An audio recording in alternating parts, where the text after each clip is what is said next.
एक फौजी था, उसके माता पिता नहीं थे, शादी नहीं की, भाई नहीं, बहन नहीं, अकेला ही कमा कमा के फौज में जमा करता जा रहा था। थोड़े दिन में एक सेठ जी जो फौज में माल सप्लाई करते थे, उनसे उनका परिचय हो गया और दोस्ती हो गई। सेठ जी ने कहा, जो तुम्हारे पास पैसा है वो उतने के उतने ही पड़े, तुम मुझे दे दो, मैं कारोबार में लगा दूंगा, तो पैसे से पैसा बढ़ जाएगा, इसलिए तुम मुझे दे दो। फौजी ने सेठ जी को पैसा दे दिया। सेठ जी ने कारोबार में लगा दिया। कारोबार उनका चमक गया, खूब कमाई होने लगी, कारोबार बढ़ गया। एक दिन फौजी लड़ाई में शहीद हो गया। अब सेठ जी को मालूम हुआ कि फौजी नहीं रहा, तो सेठ जी बहुत खुश हुए कि उसका कोई वारिस तो है नहीं, अब ये पैसा किसी को नहीं देना पड़ेगा। कुछ ही दिन के बाद सेठ जी के घर में लड़का पैदा हुआ। तब सेठ जी और खुश कि भगवान की बड़ी दया है, खूब पैसा भी हो गया, कारोबार भी हो गया, लड़का भी हो गया, लेने वाला भी मर गया। सेठ जी बहुत खुश हुए। वो लड़का होशियार था, पढ़ने में समझदार था। सेठ जी ने उसे पढ़ाया लिखाया। जब वह पढ़ लिख कर बड़ा हो गया तो सोचा कि अब ये कारोबार संभालेगा, चलो अब इसकी शादी कर दे। शादी करते ही घर में बहुरानी आ गई। अब उसने सोचा कि चलो बेटे की शादी हो गई, अब कारोबार संभालेगा। लेकिन कुछ दिन में बेटे की तबीयत खराब हो गई। अब सेठ जी अपने बेटे को लेकर डॉक्टर के पास गए। डॉक्टर जो भी दवा दे रहे हैं वह दवा असर नहीं कर रही, बीमारी बढ़ती ही जा रही है, पैसा बर्बाद हो रहा है, रोग से मुक्ति नहीं मिल रही, पैसा खूब लग रहा है।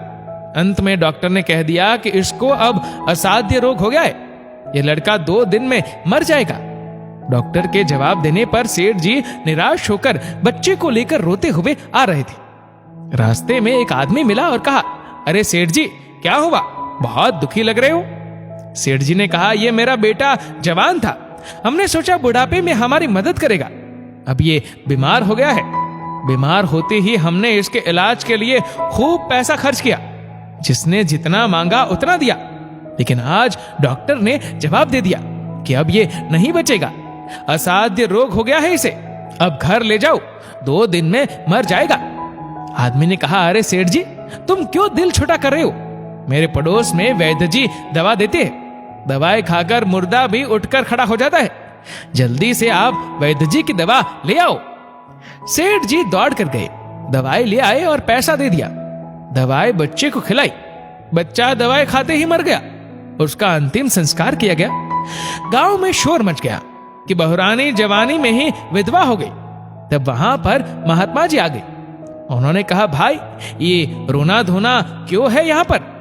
एक आदमी ने कहा, इस सेठ का एक ही जवान लड़का था, वो भी मर गया, इसलिए सब लोग रो रहे, सब दुखी हो रहे। महात्मा जी बोले, सेठ जी इसमें आप रो क्यों रहे।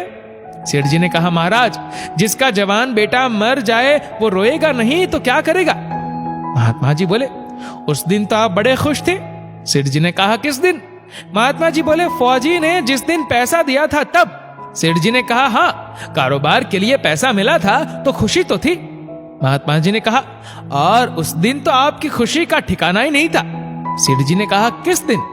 महात्मा जी बोले, अरे उस दिन जिस दिन फौजी मर गया, आप सोच रहे थे कि अब तो पैसा भी नहीं देना पड़ेगा, माल बहुत हो गया, कारोबार खूब चमक गया।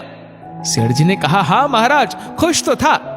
महात्मा जी बोले, और उस दिन तो आपकी खुशी का ठिकाना ही नहीं था, पता नहीं कितनी मिठाइयां बट गई। सेठ जी ने कहा, किस दिन। महात्मा जी बोले, अरे जिस दिन लड़का पैदा हुआ था तब। सेठ जी ने कहा, महाराज लड़का पैदा होता है तो सब खुश होते हैं, मैं भी हो गया, तो इसमें मैंने कौन सा गलत कार्य किया। महात्मा जी बोले, उस दिन तो खुशी से आपके पैर जमीन पर भी नहीं पड़ते थे, जिस दिन आपका बेटा ब्याहने जा रहा था। सेठ जी ने कहा, महाराज बेटा ब्याहने जाता है तो हर आदमी खुश होता है, तो मैं भी खुश हो गया। महात्मा जी बोले, तो जब इतनी बार खुश हो गए तो जरा सी बात के लिए रो क्यों रहे हो। सेठ जी ने कहा, महाराज जवान बेटा मर गया, ये जरा सी बात है।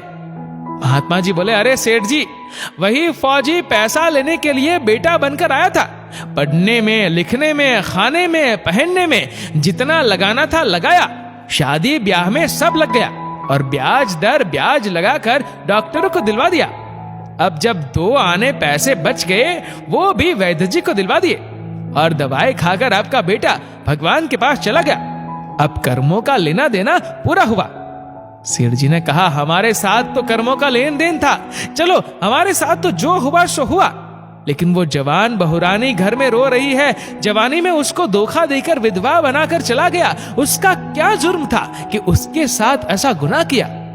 महात्मा जी बोले, जब फौजी हमारे देश के लिए शहीद हो सकता है, हमारे देश के हर एक परिवार के लिए जब शहीद हो सकता है, तो आपका बेटा तो सिर्फ आपके परिवार को ही छोड़कर गया है। पूरे देश के परिवारों का क्या जिसके लिए वह फौजी शहीद हुआ था। फौजी के सामने तो आपका बेटा कुछ भी नहीं है। ये कहानी इस देश के हर नागरिक की है। जो हमने बोया था वही हमें मिल रहा है, इसलिए किसी को दोष मत देना, हमारा ही स्वयं का दोष है। इंद्रियों की हर क्रिया में और मन के विकल्पों के बहते प्रवाह के काल में उसके मात्र ज्ञाता दृष्टा रहकर अपने स्वभाव में रहने का पुरुषार्थ करना ही हमारा एकमात्र कर्तव्य है। आगम, वेद, शास्त्र एवं पुराणों के साथ साथ सभी साधु संतों का कहना है कि यह संसार कर्मों का लेखा जोखा है। इसमें जो जीव आत्मा के स्वयं के स्वरूप स्वभाव को जान लेगा, वह समझदारी से भव सागर पार हो जाएगा। दोस्तों, इस वीडियो को लेकर आपकी क्या राय है, नीचे कमेंट करके जरूर बताएगा। और अगर आपको वीडियो अच्छा लगा हो तो इस वीडियो को लाइक करेगा, शेयर करेगा ज्यादा से ज्यादा लोगों तक, और ऐसे ही और भी इंस्पिरेशनल वीडियोस के लिए सब्सक्राइब करें हमारे यूट्यूब चैनल को और फेसबुक पर फॉलो करें हमारे पेज को। धन्यवाद।